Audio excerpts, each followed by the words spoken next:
A routine lab test on Australian honey found something that should not be there.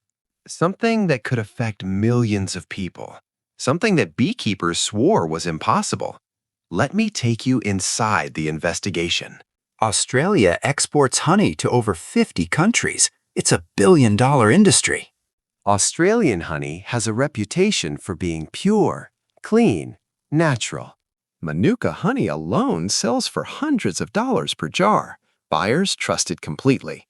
So when a food safety laboratory in Sydney receives honey samples for routine testing in 2019, nobody expects anything unusual. The technician runs the standard checks: pesticides, contaminants, heavy metals.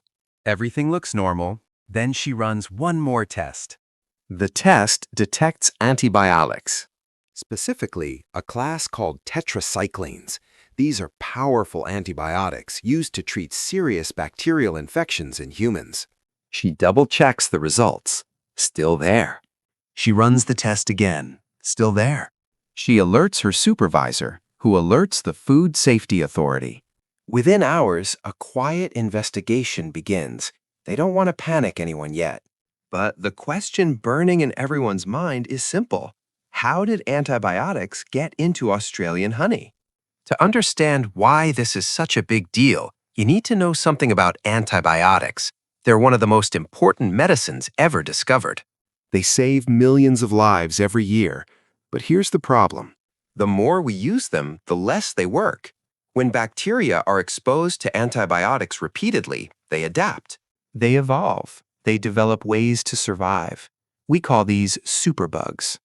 Superbugs kill over 1 million people every year worldwide, and they're getting stronger while our antibiotics are getting weaker. So finding unexpected antibiotics in food is extremely serious. Every hidden exposure matters. Every unknown dose helps bacteria become resistant. If people are eating antibiotics without knowing it, that's a public health emergency. Even tiny amounts count. The Food Safety Authority calls in Dr. James Webb, a veterinary pharmacologist who specializes in antibiotic use in animals. If antibiotics are getting into honey somehow, it's almost certainly coming through bees. He needs to find out how, and fast. Dr. Webb starts with the basics. In Australia, it is completely illegal to use antibiotics on honeybees. Full stop, no exceptions. The law is very clear. So either the law is being broken or something else is happening. His first step is to trace the honey samples back to their source. The honey came from 3 different apiaries, all in Queensland, all licensed, all with clean inspection histories. This makes no sense. 3 separate operations, all contaminated? Dr. Webb visits the first apiary, meets the beekeeper. A man named Tom who has been keeping bees for 30 years. Tom is angry, defensive. He insists he has never used antibiotics. Dr. Webb believes him. Tom seems genuinely shocked. But the honey doesn't lie. Dr. Webb collects more samples from Tom's hives. He tests the bees themselves, the honeycomb, the feed. The water source is near the apiary. He's looking for the entry point. The results come back surprising. The bees themselves test positive. The honeycomb test positive, but the feed and water come back clean. So the source is something the bees are encountering outside the hive, out in the environment, somewhere they're flying. Dr. Webb maps the flight paths of Tom's bees. Honeybees typically forage within 5 kilometers of their hive. He draws a circle on the map. Then he starts looking at what's inside that circle. What he finds changes the entire investigation. Inside the flight zone, there are 2 large livestock farms, a cattle operation and a pig farm. Both completely legal, both using antibiotics to treat sick animals. This is normal practice. Animals get sick, they need medicine. But here's where it gets complicated. When livestock are treated with antibiotics, those antibiotics pass through the animals. They end up in manure. And farmers spread manure on their fields as fertilizer.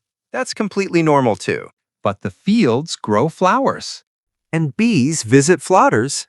Dr. Webb collects soil samples from the fields, flower samples. nectar samples directly from blooms growing in fertilized soil. The nectar tests positive, low levels of tetracyclines in the nectar itself. The bees are collecting contaminated nectar, then making contaminated honey without anyone knowing. This is a brand new discovery. Nobody had documented this pathway before. Not in Australia, not anywhere in the world. Antibiotics in manure, in soil, in flowers, in nectar, in bees, in honey, in people.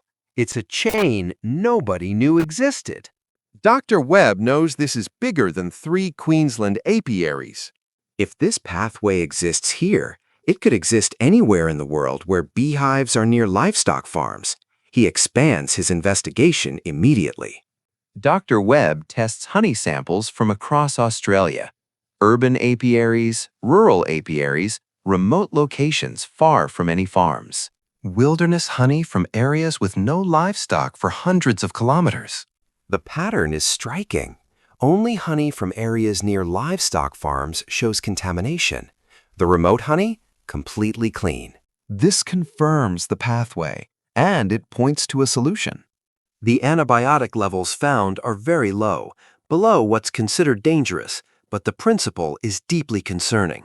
Because antibiotic resistance isn't just about dose, it's about exposure. Even tiny amounts train bacteria to fight back. Dr. Webb presents his findings to the Australian government. The room is silent. Agricultural officials, health officials, food safety regulators, all sitting there processing the same thought. This is happening under everyone's noses, and nobody had any idea. The response is swift. New buffer zone regulations are proposed. Beehives must be placed further from livestock operations. Farmers must notify nearby beekeepers when treating animals with antibiotics. It's not a perfect solution, but it's a start. Tom the beekeeper is cleared of any wrongdoing. He never broke any rules. He was a victim of a system nobody understood yet. But he's also part of the solution. He moves some of his hives, works with his neighboring farmers, creates a communication system. Other beekeepers across Australia follow his lead. A national beekeeper alert network is established. When farmers treat livestock, they notify the network. Beekeepers can temporarily move vulnerable hives. Simple, practical, effective. Communities solving problems together. Dr. Webb's research triggers investigations in New Zealand, then Europe, then the United States. The same pathway is found in multiple countries. One Australian investigation changes global food safety protocols. So what does this story actually teach us? A few things. First, our food systems are deeply connected. What happens on a cattle farm can end up in your honey jar without anyone doing anything wrong. No villains here, just complexity nobody had mapped yet.